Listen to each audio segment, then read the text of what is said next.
जोहार दोस्तों। आज आपसे लाइव जुड़ने का एक खास मकसद है, क्योंकि जो विमर्श आज के समय पे होना चाहिए वो विमर्श शायद अभी नहीं हो पा रहा है। विमर्श को, विषय को भटका दिया जा रहा है हमारे राजनेताओं के द्वारा। जो हमारे अगुवागण हैं, जो समाज के नेतृत्व करते हैं। हम बात कर रहे हैं झारखंड के प्रथम और पूर्व मुख्यमंत्री श्री बाबूलाल मरांडी जी का, जिन्होंने एक बयान दे करके जिन विषयों पर झारखंड में विमर्श होनी चाहिए वो विमर्श के मुद्दे को ही डाइवर्ट कर दिया है। इन सेंस कि आज झारखंड गठन का 21वां साल है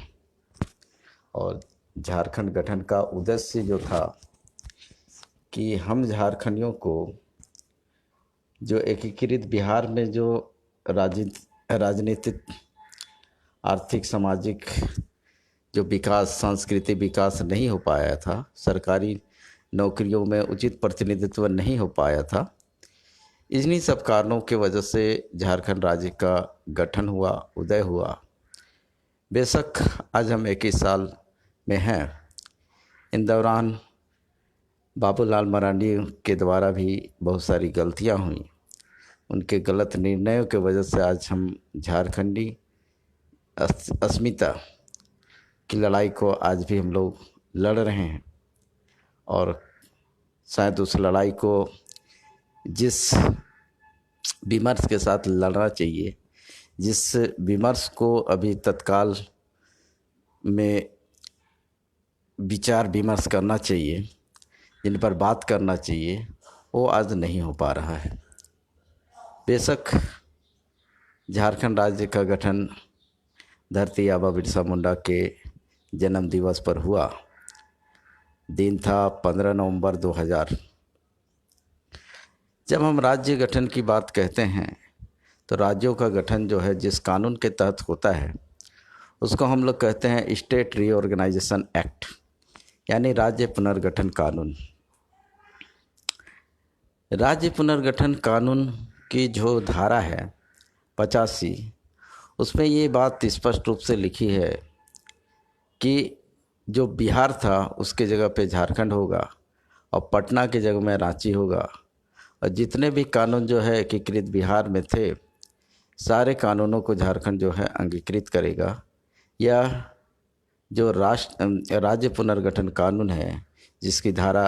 85 है, उसके तहत ये बात उस कानून में लिखी गई है। और इसी के संदर्भ में यहाँ के लोगों को नौकरी में सुनिश्चित करने के लिए जो झारखंडी हैं, जो झारखंड मूल के हैं, जिनकी भौगोलिक सीमा में जिनका घर है, जो रहने वाले हैं, उनके पूर्वजों के नाम खाता खतियान सर्वे राइट्स ऑफ रिकॉर्ड है, उनको जो है इस संदर्भ में यहाँ पर जो सरकारी नौकरियाँ होंगी उस व्यक्ति के यहाँ नौकरियों में उचित प्रतिनिधित्व मिल सके, इसलिए डोमिसाइल पॉलिसी को झारखंड ने 82 के परिपत्र को अंगीकृत किया। वह राज्य पुनर्गठन कानून की धारा 85 के तहत उसको अंगीकृत किया। और इस तरह से उस 82 के परिपत्र में ये बात स्पष्ट रूप से लिखी गई थी कि जिस भी व्यक्ति का पूर्वजों के नाम खाता खतियान और सर्वे राइट्स ऑफ रिकॉर्ड में झारखंड के भौगोलिक सीमा के ज़िले के गांव के कस्बे में अगर उसके पूर्वजों के नाम खाता खतियान और सर्वे राइट्स ऑफ रिकॉर्ड में नाम होगा, वही व्यक्ति जो है झारखंड का निवासी होगा। और इस तरह से अगर देखा जाए तो 15 नवंबर 2000 में जब झारखंड राज्य की गठन हुई, उसमें झारखंड की राजधानी रांची में उसकी उतनी आबादी नहीं थी। और इस तरह से उस डोमिसाइल पॉलिसी के अनुसार मतलब यह देखा जा गया कि बाहर का जो प्रतिनिधित्व है वह हमारे झारखंड में नहीं होगा, क्योंकि जो बाहरी लोग हैं, जो गैर राज्य के लोग थे, यहाँ निवास करते थे, उनके पास खाता खतियार और सर्वे राइट्स ऑफ रिकॉर्ड में नाम नहीं था। इसलिए उनको यहाँ पर नौकरी मिलने का कोई उम्मीद ही नहीं था। लेकिन एक बात कहना बहुत ज़रूरी है कि राज्य का जो डिमांड था झारखंड राज्य का, गृह झारखंड राज्य का, वो बहुत पहले से ही चल रहा था, जयपाल सिंह मुंडा के समय से ही। लेकिन जब एनडीए की सरकार केंद्र में बनी, स्वर्गीय अटल बिहारी वाजपेयी के नेतृत्व में एनडीए की सरकार बनी, तो उस समय जो है सारे तंत्रों पर झारखंड में, खास करके न्यायपालिका, कार्यपालिका और विधायिका में भी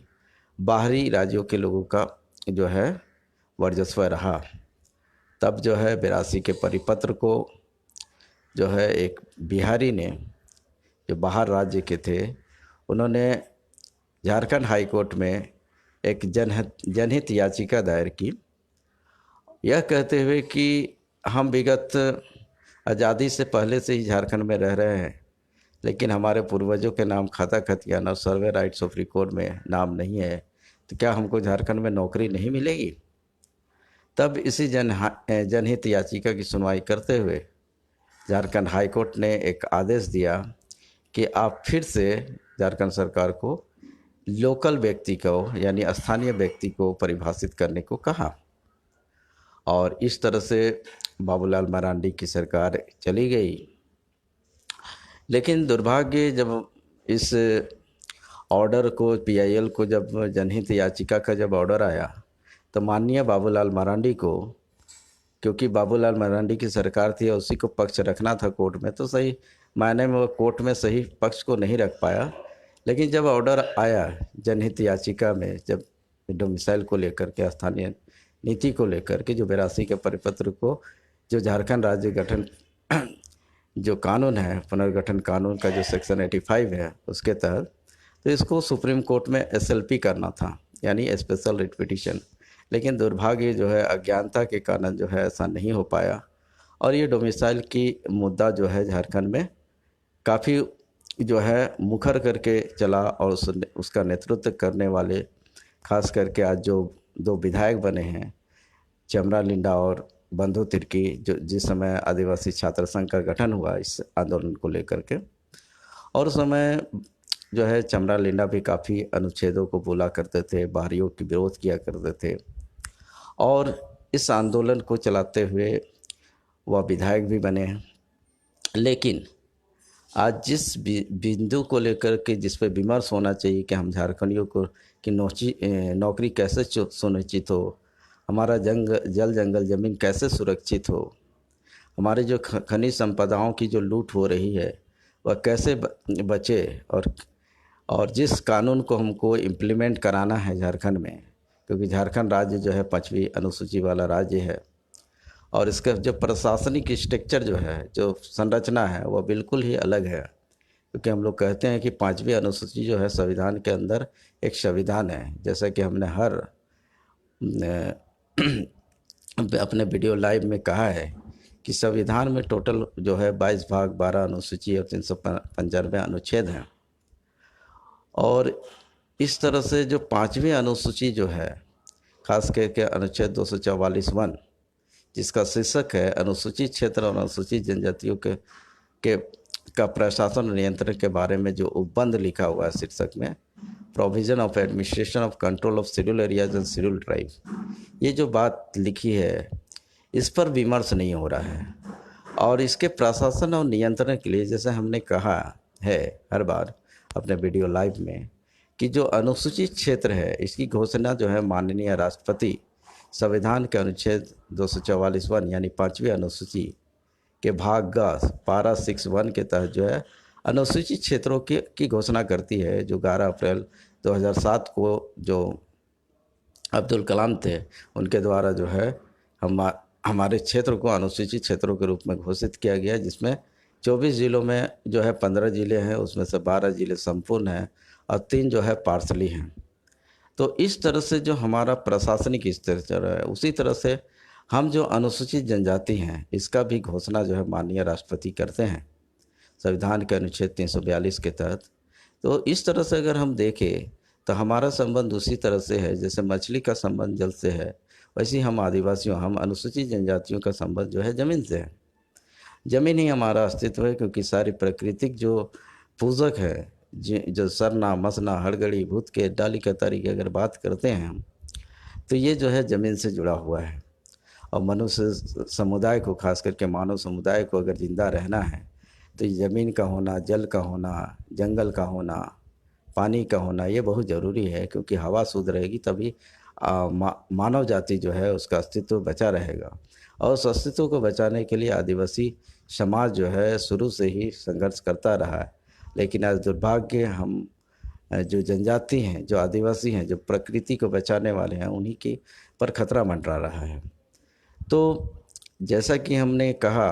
कि अनुसूचित क्षेत्र और अनुसूचित जनजातियों की घोषणा माननीय राष्ट्रपति करते हैं, तो हमारा जो संवैधानिक जो प्रावधान है उसी की तरह हमको सुरक्षा मिलता है। और जैसा कि हम लोग एकीकृत बिहार में थे, उस समय हमारे यहाँ पंचायतों का चुनाव पर संवैधानिक रोक लगाई गई थी 5वीं अनुसूची पर 244(1) पर। और ये चुनाव पर रोक इसलिए लगी क्योंकि संविधान में 2 महत्वपूर्ण संवैधानिक संशोधन हुए,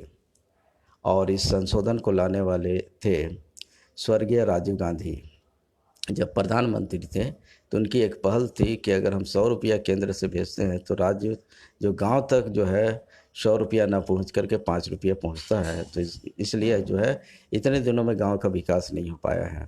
तो इसीलिए स्वर्गीय राजीव गांधी ने एक विकेंद्रीकरण यानी डिसेंट्रलाइजेशन का कॉन्सेप्ट लाया और संविधान में 2 महत्वपूर्ण संवैधानिक संशोधन लाए गए। जैसा कि हम लोग पहला संवैधानिक संशोधन को हम लोग 73वां संवैधानिक संशोधन कहते हैं, और 73वां संवैधानिक संशोधन के बाद संविधान में भाग 9 यानी पंचायत की व्यवस्था की गई, जो आपको संविधान के अनुच्छेद 243 से लेकर के 243 तक पार्ट 9 यानी पंचायतों की बात लिखी गई है। और ये पूरे देश में के लिए नहीं है,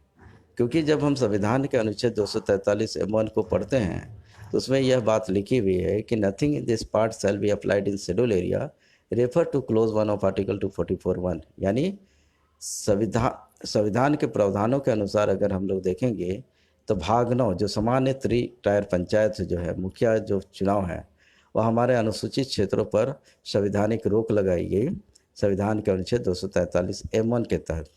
क्योंकि वह M1 में यह बात स्पष्ट रूप से लिखी है कि भाग 9 के कोई भी प्रावधान अनुसूचित क्षेत्रों पर लागू नहीं होंगे। तो इसी तरह से संविधान में 2 और एक संशोधन लाया गया, क्योंकि देश में नगर भी थे, तो नगर के प्रशासनिक स्ट्रक्चर के लिए, संरचना के लिए संविधान में 74वां संवैधानिक संशोधन लाया गया। और इस 74वें संवैधानिक संशोधन के बाद भाग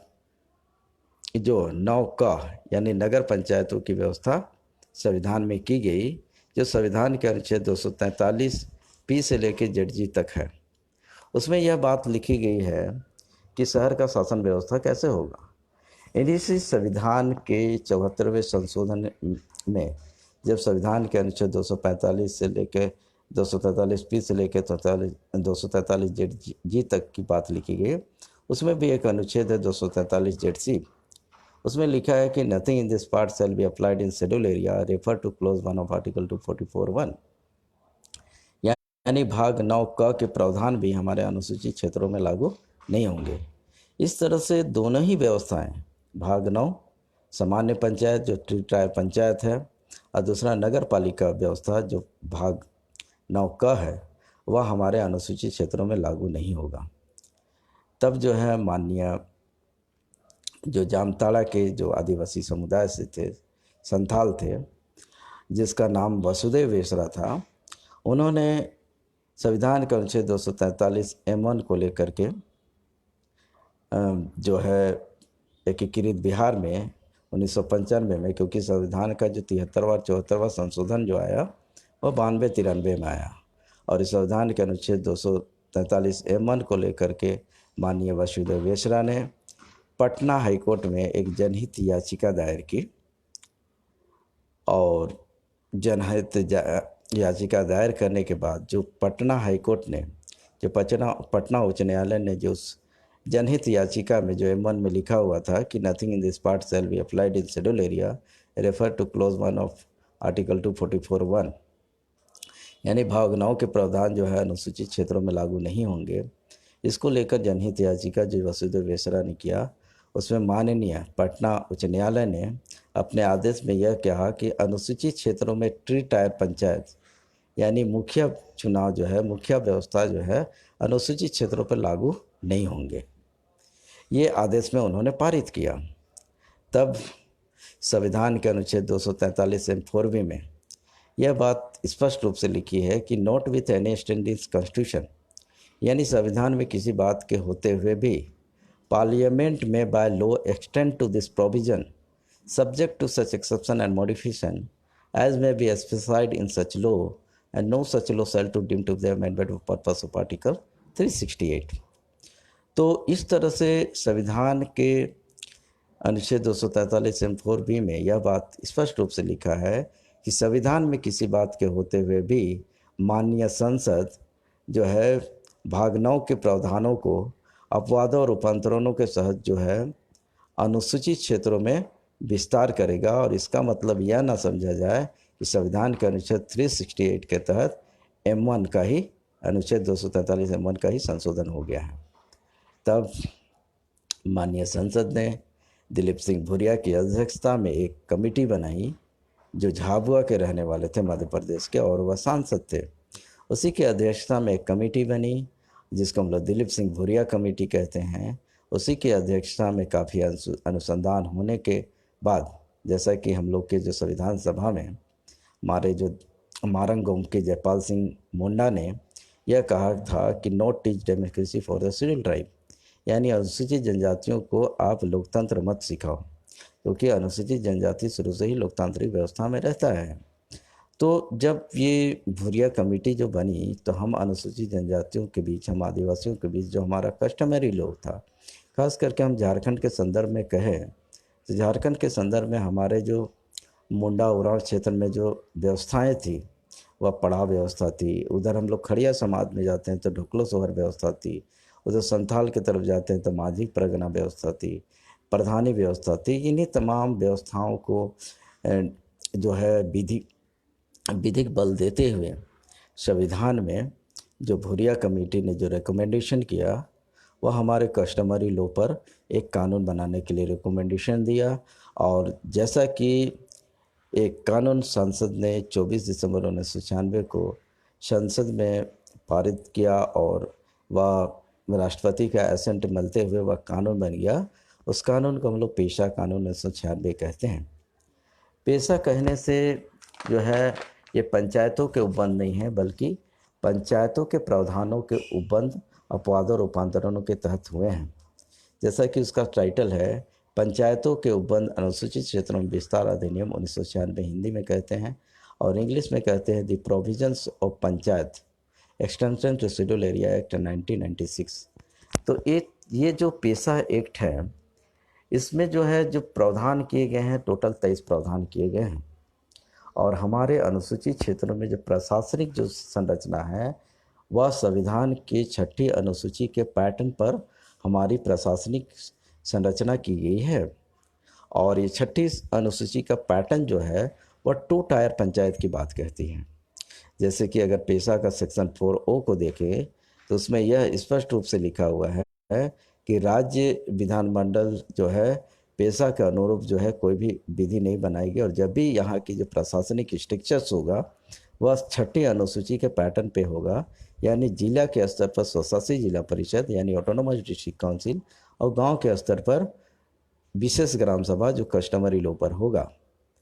तो इन्हीं बातों का एक्सटेंशन जो है हमारे अनुसूचित क्षेत्रों में के प्रशासन और नियंत्रण के बारे में हुआ है,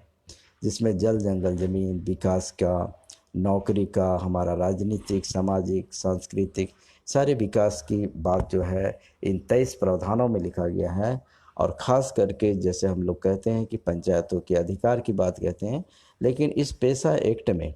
1996 में अधिकार की बात नहीं कहती बल्कि शक्ति की बात कहती है। तो ये तमाम ऐसे चीज़ों को हम लोग अगर देखते हैं तो जो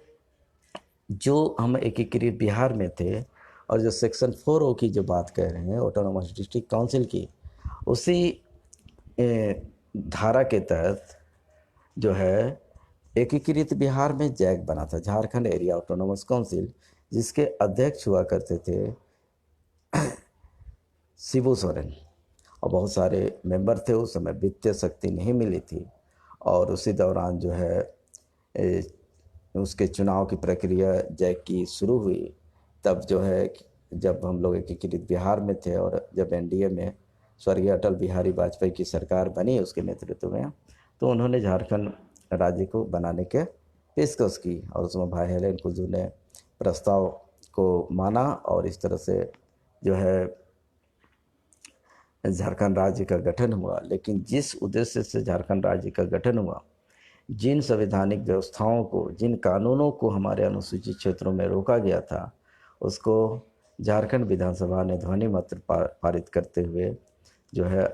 उसको पास किया और हमारे अनुसूचित क्षेत्रों में जबरन थोपा गया। जैसे हमारे यहाँ नगर पालिका की व्यवस्था नहीं थी, ट्री टायर पंचायत जिसको हम लोग मुखिया व्यवस्था कहते हैं उसकी व्यवस्था नहीं थी, तो वो तमाम ऐसे व्यवस्थाओं को जबरन हमारे ऊपर थोपा गया। इसमें हमारी जो जनप्रतिनिधि हैं, एमपी, एमएलए यानी संसद और जो विधायक थे या जो सामाजिक कार्यकर्ता थे, उनकी भी अज्ञानता और उनकी जो भूमिका रही है काफ़ी संदेश के दायरे में आती है। क्योंकि जिन मुद्दों को लेकर के झारखंड का राज्य का गठन हुआ, वह उद्देश्य जो है आज 21 साल होने को है, वह पूरा नहीं हो पा रहा है। कारण है कि हम अपने संवैधानिक अधिकारों की बात नहीं करते हैं, अपने विमर्श में ये बात नहीं लाते हैं कि झारखंड राज्य में आखिर जो पढ़े लिखे जो झारखंडी लोग हैं, जो छात्र छात्राएं हैं, उनको भी सही नेतृत्व नहीं मिल रहा है। और जो नेतृत्व करने वाले हैं उनको बेशक हम लोग कह सकते हैं कि उसकी अज्ञानता, संवैधानिक अज्ञानता और जो धार्मिक जो विमर्श किया जा रहा है जिसका समाज से कोई मतलब नहीं है।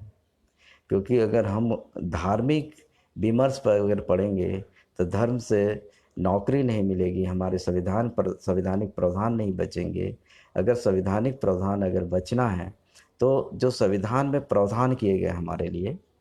जिन प्रावधानों के होने से हमारा जल जंगल ज़मीन, हमारा नौकरी, हमारा शिक्षा, हमारा राजनीतिक कैरियर बन सकता है, उस पर विमर्श होना बंद हो चुका है। क्योंकि ये केंद्र पर जो सरकारें बनी, चाहे वह एनडीए की हो या यूपीए की हो, एनडीए जैसे बीजेपी बड़ी पार्टी है, उनका उद्देश्य जो है मेन विमर्श से भटकाना है, इसलिए वह धर्म को ला रही है। और वैसी जो है हमारा जो यूपीए में जो मेन पार्टी जो थी कांग्रेस, उसका भी विमर्श कहीं ना कहीं हमारे संवैधानिक प्रावधानों को ख़त्म करना है। क्योंकि हम जिस ज़मीन पर बैठे हैं, हम अनुसूचित जनजाति, उस ज़मीन पर खनिज संपदाओं की अपार भंडारण है। और जैसा कि ग्लोबलाइजेशन के दौर में जो कारपोरेट जो हावी हैं, आज जो किसान आंदोलन को हम लोग देख रहे हैं, आज जो खाद्य पदार्थ हैं वो भी आज जो है एक व्यवसायीकरण होने जा रही है। हमारे जितने भी गवर्नमेंट सेक्टर थे, पीएसयू, सबको प्राइवेटाइजेशन गवर्नमेंट कर रही है। कहीं ना कहीं हमारे जो पब्लिक सेक्टर है, जहाँ पर हम आदिवासियों का जो आरक्षण कोटे से आते हैं, उनका जो प्रतिनिधित्व जहाँ होना था, उसको सारी चीज़ को सरकार ख़त्म कर रही है। और हम संविधान की बात ना करके हम ऐसे विमर्श पर उलझ जा रहे हैं जिससे मेरा अस्तित्व जो है बचना मुश्किल है। क्योंकि धर्म एक क्या है? धर्म एक आस्था है। लेकिन संविधान में अगर जिस प्रावधानों को अगर हमारे लिए किया गया है, अगर हम उसकी बात कहते हैं, संविधान के प्रावधानों के तहत जो कानून बने हैं उसकी इम्प्लीमेंटेशन की बात कहते हैं, उसको लागू कराने की बात कहते हैं, तो बेशक हमारा जो समाज होगा या जो देश है वह संविधान से चलता है। इसलिए हमको संविधान की बात करनी होगी और संवैधानिक बात करने के साथ साथ में संविधान के ज्ञान भी बढ़ानी होगी। क्योंकि तमाम संदर्भों को अगर हम लोग देखते हैं तो एक विमर्श ऐसा देश में बनाया गया, एक तरफ मंदिर बनाने की बात होती है तो दूसरी तरफ मस्जिद बचाने की बात होती है। तो ये दो विमर्श जो है कभी भी यहाँ के जो नागरिक हैं उनकी विकास नहीं हो सकती है। धर्म एक आस्था का विषय है, अगर मंदिर बन जाएगा तो पेट और नौकरी नहीं बचेगी, न पेट में कपड़े होंगे, है ना।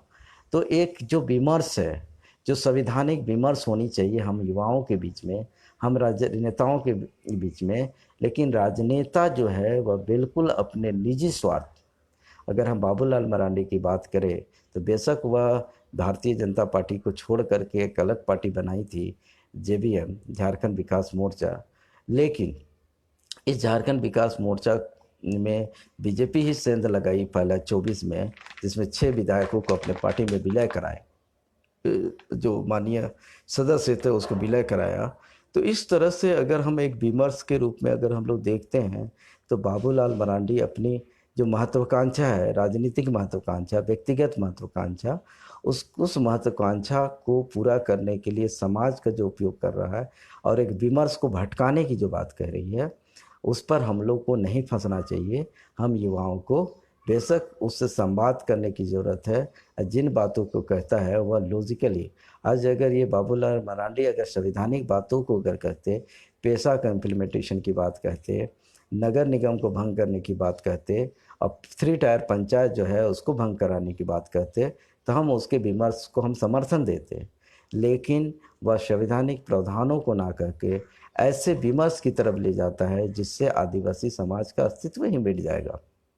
क्योंकि आज अगर हम जिस धर्म की बात कहते हैं वह वर्ण व्यवस्था पर चलती है। वर्ण व्यवस्था मतलब सबसे ऊपर जो है ब्राह्मण है, फिर क्षत्रिय है, फिर वैश्य है, फिर शूद्र है। अब हम लोग को ये समझना है कि इस 4 वर्ण व्यवस्थाओं में हम आदिवासी कहाँ हैं? क्या हमारी जो भाषा है वह संस्कृत है? नहीं है। हमारी जो कल्चर है, मेरी कस्टम है, मेरा सिस्टम है, मेरी नाच गान है, मेरा खान पान है, वह बिल्कुल ही जो दूसरे समुदाय हैं उनसे बिल्कुल अलग है। हम भीड़ में रहना नहीं पसंद करते हैं। हमारा जो लिविंग स्टाइल है, हमारी जो शादी, हमारा जो मरखी, हमारा जो पूजा पद्धति है, वह बिल्कुल प्रकृति पे है। जैसा हमने कहा कि अगर मानव समुदाय को अगर बचना है तो मानव समुदाय के लिए धन बहुत बड़ी चीज़ नहीं होती है। अगर मानव समुदाय को बचना है तो शुद्ध हवा चाहिए, शुद्ध पानी चाहिए, शुद्ध खाना चाहिए, तभी ये मानव समुदाय जो है बचेगा। और समुदाय को बचाने के लिए हम आदिवासी, हम जनजातीय जो जंगल में रहते हैं उसकी भूमिका जो है बहुत ही इम्पोर्टेंट है, महत्वपूर्ण है। और एक मानवता का जो संदेश देने के लिए जो है वह हम आदिवासी जो है हमेशा जो है तत्पर रहे हैं। और हम जो है प्रकृति को सजोच के हमारे जो गाने हैं, जो हमारा नाच है वह वाद्य यंत्रों पर है। हमारे गाने भी, हमारे गोत्र भी, हमारे जो टाइटल है वो भी हमारे प्रकृति से जुड़े हुए हैं। तो एक विमर्श की जो दूसरी तरफ भटक जा रही है, उस विमर्श को डेफिनेट रूप से हमारे जो नौजवान हैं, हमारे छात्र छात्राएं हैं, जो सामाजिक अगुवाएं हैं, उनको भी एक तरह से हमारे बीच आ करके जो धार्मिक विमर्श है उससे दूर करते हुए हमको एक संवैधानिक विमर्श की तरफ आना होगा। और जिस उद्देश्य से 15 नवंबर 2000 को झारखंड राज्य की गठन हुई कि हमारे जो झारखंडी हैं, झारखंडी मूल निवासी हैं यहाँ के, जो भौगोलिक सीमा में जिसके खाता खतियान सर्वे राइट्स ऑफ रिकॉर्ड और जिनके पूर्वजों के हड्डी इस ज़मीन पर दफन हुए हैं, उनकी जो है आर्थिक, सामाजिक, राजनीतिक, सांस्कृतिक विकास और जो ताना बाना जो बुना गया यहाँ के लोगों के द्वारा वह बरकरार रहे। और जो एक सस्टेनेबल डेवलपमेंट की जो बात हम लोग कहते हैं कि जो पर्यावरण को बचाते हुए, शुद्ध हवा को लेते हुए, शुद्ध पानी को लेते हुए जो विकास का जो पैमाना होगा, उस पैमाने को हम इस विमर्श पे लाए, संवैधानिक विमर्श पे लाए और उस विमर्श को हम लोग आगे बढ़ाए। डेफिनेट रूप से संविधान जो लिखी गई वह बहुत ही बढ़िया तरीके से लिखा गया है। और संविधान में जो प्रावधान जो किए गए हैं, अगर उसको हम लोग अगर इम्प्लीमेंट कराते हैं तो डेफिनेट रूप से हमारे जो आने वाले पीढ़ी जो होंगे उनकी चेहरों पर मुस्कान दिखेगी। नहीं तो आज जिस विमर्श को लेकर के देश में चल रहा है, उस विमर्श को हम लोग अगर झारखंड जैसे राज्य में अगर हम लोग लागू करते हैं तो उस विमर्श से हम झारखंडियों का भी कल्याण नहीं होगा और आने वाली पीढ़ी भी का अस्तित्व भी डेफिनेट रूप से भयमुक्त हो, भयमुक्त नहीं भय से भरा होगा, क्योंकि जिस तरह से बाहरी राज्यों के यहाँ पर जो है इंक्रोचमेंट जो हो रहा है, वह जंगीन पर जल जंगल ज़मीन पर हो या प्राकृतिक संसाधनों पर हो, वह सारा जो है एक गलत कानून के ज़रिए जो है उसको इंक्रोचमेंट कर रहे हैं। उस इंक्रोचमेंट को अगर रोकना है तो जो संविधान में जो प्रावधान किए गए हैं, उन संवैधानिक प्रावधानों को हमको हूबहू जो है झारखंड में आज लागू कराना है, क्योंकि बहुत सारे कार्य हो चुके हैं। अब हम लोग अगर एक होकर के एक विचार के साथ, एक कल नेतृत्व के साथ, क्योंकि जब स्टीयरिंग में जब बैठा जाएगा, जैसे ट्रेन की स्टीयरिंग होती है, तो उसमें एक ड्राइवर होता है, और अगर ड्राइवर अगर निपुण है, वह उसमें एक्सपर्ट होता है, तो वह जितनी सही स्टेशन पे ला के गंतव्य स्थान पर उतारेगा। लेकिन अगर एक स्टीयरिंग में अगर 100 लोग अगर बैठना चाहेंगे, तो 100 लोगों पर बैठने से डेफिनेट रूप से जो गंतव्य स्थान होगा वह भटक जाएगा। तो जो हमारे झारखंडी भाई बंधु हमारे से जो लाइव जुड़े हैं, उनसे मेरा एक जो है अनुरोध है और एक अपील है कि आप जिस विमर्श को लेकर के इतने आक्रोशित हैं, उस विमर्श को छोड़िए और एक जो संवैधानिक विमर्श है, उस विमर्श को आप लोग लाइए और एक नेतृत्व में एक संवाद करते हुए, जो संवाद होगा वह संवैधानिक प्रावधानों के तहत होगा, क्योंकि संविधान से ही देश चलता है, संविधान से ही राज्य चलते हैं। तो संवैधानिक प्रावधानों पर हम लोग विमर्श करें और जो असंवैधानिक कानून है उसको हम लोग निरस्त करें, क्योंकि जब कानून गलत बनते हैं तो समाज में अराजकता की स्थिति पैदा होती है। आज हम लोग झारखंड बेशक 15 नवंबर 2000 धरती आबा बिरसा मुंडा के जन्म दिवस पर बना, लेकिन उसके जो मूल्य उद्देश्य थे, जो उनकी विचारधारा थी धरती आबा बिरसा मुंडा को, हम उसके विमर्श को भूल गए हैं। क्योंकि धरती आबा बिरसा मुंडा की जो एजुकेशन थी, जो शिक्षा थी, वह बहुत बहुत उच्च शिक्षा नहीं थी। उन जो अपनी बौद्धिक क्षमताओं से जो उन्होंने अंग्रेज़ों से लड़ाई की, वह जल जंगल ज़मीन, सरना मसना, हड़गड़ी, भूत के डाली कतारी, ये तमाम चीज़ों के लिए उन्होंने लड़ा, और लड़ते हुए एक कानून उन्होंने अंग्रेज़ों के समय बनवाया, जिसको हम लोग CNT एक्ट 1908 कहते हैं। बेशक हम लोग शेड्यूल 9 में जब हम पढ़ेंगे तो जो 209 जो है उसमें CNT एक्ट की बात लिखी गई है, 210 है उसमें SPT एक्ट की बात लिखी गई है। तो ये कानून जो है CNT एक्ट में उसी में सरना है, उसी में मसना है, उसमें भूत कहते हैं, डाली कतारी है, और इस तरह से उस विमर्श को हम लोग भूल गए हैं, सिर्फ नाम लिखते हैं। तो आज वह विमर्श करने की ज़रूरत है हम लोगों को, क्योंकि आज 21 साल बहुत बड़ा लंबा समय होता है, क्योंकि 21 सालों में हम लोगों ने जिस चीज़ को खोया है, वह हमारी सरकारी जो प्रतिनिधित्व होना चाहिए था वो नहीं हो पाया है, उचित प्रतिनिधित्व राजनीति में भी नहीं। और आज डेफिनेटली बाहर की जो कार्यपालिका है, जो न्यायपालिका है, उस पर भी सवाल खड़े होते हैं, क्योंकि जिसके लिए जो कानून बनाए गए हैं उसको झारखंड में उसका इम्प्लीमेंटेशन नहीं हो पाया है, बल्कि वैसे कानूनों को जिस पे संवैधानिक रोक लगाई गई थी, उन कानून को जबरन जो है विधायिका जो है कार्यपालिका के द्वारा यहाँ पर थोपी गई, और उसका जो इम्पैक्ट है, जो उसका प्रभाव जो पड़ा है,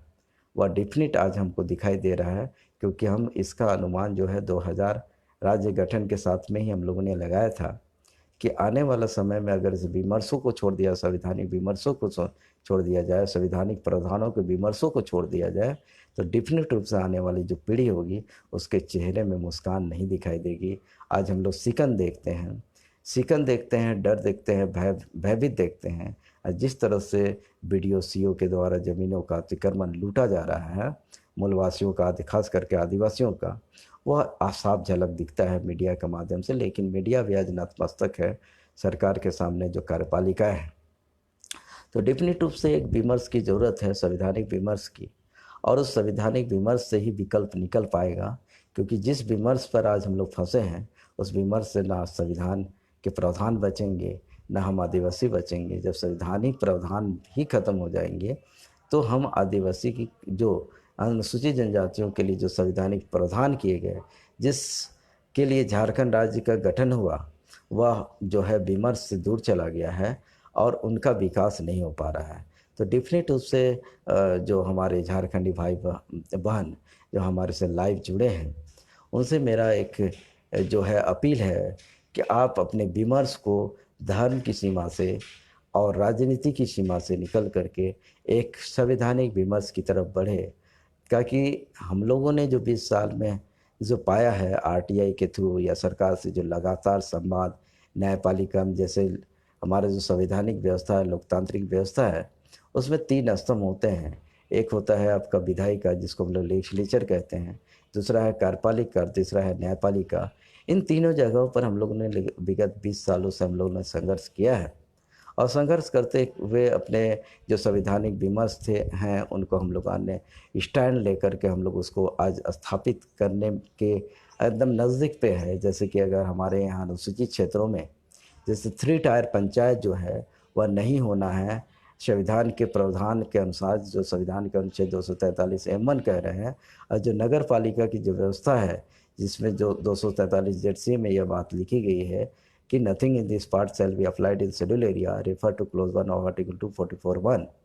तब जो है संवैधानिक प्रावधानों को लेकर के जनहित याचिका वसुदेव मिश्रा के द्वारा एकीकृत बिहार में पटना हाई कोर्ट में किया और पटना हाई कोर्ट ने स्पष्ट आदेश दिया कि अनुसूचित क्षेत्रों में जो 3 टायर पंचायत जो है, जो मुखिया चुनाव है वह अनुसूचित क्षेत्रों पे लागू नहीं होगा। और उसी जो है जो आदेश, जो हाई कोर्ट का जो आदेश आया, उसके बाद संविधान के अनुच्छेद 243(4)(b) में यह बात जो लिखी हुई है कि not with any stand in this constitution, मतलब संविधान में किसी बात के होते हुए भी पार्लियामेंट में by law extend to this provision subject to such exception and modification as may be specified in such law and no such law shall to deem to the amendment of purpose of article 368। तो ये जो संवैधानिक प्रावधान के अनुसार जो 92 में 73वां संशोधन आया और 96 में जो पेशा कानून बना है, जो अनुसूचित क्षेत्र और अनुसूचित जनजातियों के प्रशासन और नियंत्रण के बारे में जो उपबंध किया गया पेशा कानून के द्वारा, उसमें जो 2 टायर पंचायत की बात की गई है, जिला के स्तर पर स्वशासी जिला परिषद और गांव के स्तर पर विशेष ग्राम सभा जो कस्टमरी लॉ पर होगा दोनों, इन व्यवस्थाओं को अगर हम लोग यहाँ पर इम्प्लीमेंट कराते हैं तो डेफिनेट रूप से जो हमारा जल जंगल ज़मीन है, जो हमारा सांस्कृतिक, राजनीतिक और जो हमारा नौकरी में जो उचित प्रतिनिधित्व होना है वह डेफिनेट रूप से पूरा होगा, क्योंकि यही संवैधानिक प्रावधान है। आज फिर आपसे एक अपील है हमारा कि जिस विमर्श को लेकर राजनेता बयानबाजी कर रहे हैं उस विमर्श पे आप ना फंसे। आज विमर्श करने की ज़रूरत है संवैधानिक विमर्श, यानी संविधान में जो भी प्रावधान हमारे अनुसूचित जनजातियों के लिए किए गए हैं और जिस उद्देश्य से राज्य का गठन हुआ 15 नवंबर 2000 को, उस उद्देश्य पर विमर्श करने की ज़रूरत है। क्योंकि ये जो धार्मिक विमर्श है और कोई भी समुदाय धर्म के पीछे अगर पड़ता है तो उस समुदाय का जो है अंत होना यह निश्चित है। इसलिए हम लोग धार्मिक विमर्श को छोड़ते हुए जो संवैधानिक विमर्श है उस विमर्श पर आए, कानूनी विमर्श पर आए और किस तरह हम अपने झारखंड के लोगों को सामाजिक, आर्थिक, राजनीतिक नौकरियों पर उचित प्रतिनिधित्व दिला सके और जो हमारे आने वाली पीढ़ी हैं उनके चेहरों पर एक मुस्कान दे पाए, इन्हीं विमर्शों पर हम अपने को केंद्रित करें। जोहार। और अगर आप हमारे से लाइव जुड़े हैं और इस वीडियो को जहाँ तक हो सके, जितने लोगों तक हो सके, इस विमर्श को, संवैधानिक विमर्श को आप बढ़ाएं और एक दूसरे से संवाद बनाते हुए जो संवैधानिक विमर्श है, जिन कानूनों को झारखंड में जो है इम्प्लीमेंट कराना है उस कानून पर विमर्श हो और कैसे वह कानूनी हो सके, कैसे संवैधानिक हो सके और न्यायपालिका पर टिक सके, इस पर विमर्श हो, ताकि जो झारखंड राज्य का जो उद्देश्य है वह पूरा हो सके। काहे कि अगर नेतृत्व सही होगा तो डेफिनेट रूप से झारखंड बचेगा, नहीं तो आने वाला समय जो है डेफिनेट रूप से ऐसे हमको लगता है कि ये झारखंड हमारे हाथों से निकलता जा रहा है। और इस तरह से जो संवाद करने की जो हम बात कर रहे हैं वह हमारे विधायकों से करना है, हमारे कार्यपालिका जो है, बाहरी ब्यूरोक्रेसी है, उससे भी संवाद करने की ज़रूरत है। क्योंकि हमारे जो गवर्नर है, जो राज्यपाल है, वो भी एक तरह का रबर स्टाम्प है जो बीजेपी का एजेंट की तरह काम कर रही है। और जो हमारा जो मुखिया है झारखंड का, जो मुख्यमंत्री जो हेमंत सोरेन है, इनकी भी अज्ञानता अगर हम लोग कहें तो संविधान की विमर्श ये नहीं करते हैं और ये सिर्फ कमाने के लिए बैठे हैं, सत्ता का सुख भोग रहे हैं। तो ऐसे लोगों को भी आँख खोलने की ज़रूरत है, और ऐसे लोगों को आँख तभी खुलेगा जब हम पढ़े लिखे जो लोग हैं, जब उनको हम लोग संवैधानिक विमर्श पे लाएंगे, उनसे वार्ता करेंगे, उनसे संवाद करेंगे, तो संवाद करने से बहुत सारी समस्याएं जो है सुलझती हैं। तो डेफिनेट रूप से अगर हम इस जो विमर्श है, संवैधानिक विमर्श को हम लोग विधायकों से कर पाए, और आम जो बुद्धिजीवी लोग हैं उनसे विमर्श कर पाए, तो डेफिनेट रूप से आने वाला जो भविष्य होगा झारखंड का, वह सुनहरा होगा, खुशमय होगा, मंगलमय होगा, और हमारे आने वाले पीढ़ियों के चेहरों पर मुस्कान दिखाएगी। और जिस उद्देश्य से झारखंड राज्य का गठन हुआ है वह भी पूरा हो पाएगा। इन्हीं तमाम बातों के साथ हम आपसे विदा लेते हैं, और जितना हो सके इस वीडियो को लोगों तक आप पहुंचाएं, शेयर करें, और जो जितनी बातें हमने कहा है आपसे, इस पर भी आप मंथन करें। और अगर आप हमसे संपर्क अगर करना चाहते हैं तो मेरा जो कॉन्टैक्ट नंबर है, मोबाइल नंबर, वह है 9199527316। इस पर आप संवाद बना सकते हैं, क्योंकि हम जितना भी पढ़ पाए हैं संवैधानिक प्रावधानों को, और जिस संघर्ष में हम जुड़े हैं इन 20 सालों में जब झारखंड राज्य का गठन हुआ, तो डेफिनेट रूप से हम आपको एक अच्छा गाइडलाइन दे सकते हैं। और मिलजुल करके, अगर बौद्धिक क्षमताओं की ज़रूरत है, आज कलम की ताकत से ही सब चीज़ किया जा रहा है, तो डेफिनेट रूप से आप हमसे अगर संवाद कायम करेंगे, और अगर सही में आपके मन में अगर झारखंडी हित की बात है, अगर झारखंडी हैं आप, तो डेफिनेट रूप से मिलजुल करके हम अपने विमर्श को, संवैधानिक विमर्श पर हम लोग आएँ, और जो भी संवैधानिक प्रावधानों के तहत जो कानून बने हैं उसको हम लोग झारखंड में इम्प्लीमेंट कराएं, ताकि हमारा झारखंड जो है जिस उद्देश्य से गठन हुआ है उस उद्देश्य को पूरा कर पाए। इन्हीं तमाम शब्दों के साथ आपसे विदा लेते हैं, और जितना हो सके इस वीडियो को ज़्यादा से ज़्यादा लोगों तक शेयर करें। और संवाद करने के लिए, जैसा कि हमने अपने कॉन्टैक्ट नंबर दिया है 9199527316, उस पर भी आप हमसे डायरेक्ट संवाद कर सकते हैं। तो इन्हीं शुभकामनाओं के साथ कि आप हमारे साथ जुड़ेंगे आने वाले लाइव में भी, और इस संघर्ष में भी, रोड पर भी दिखेंगे, सड़क पर भी दिखेंगे, सदन पर भी दिखेंगे। इन्हीं शुभकामनाओं के साथ आपसे विदा लेते हैं। जोहार, जय झारखंड।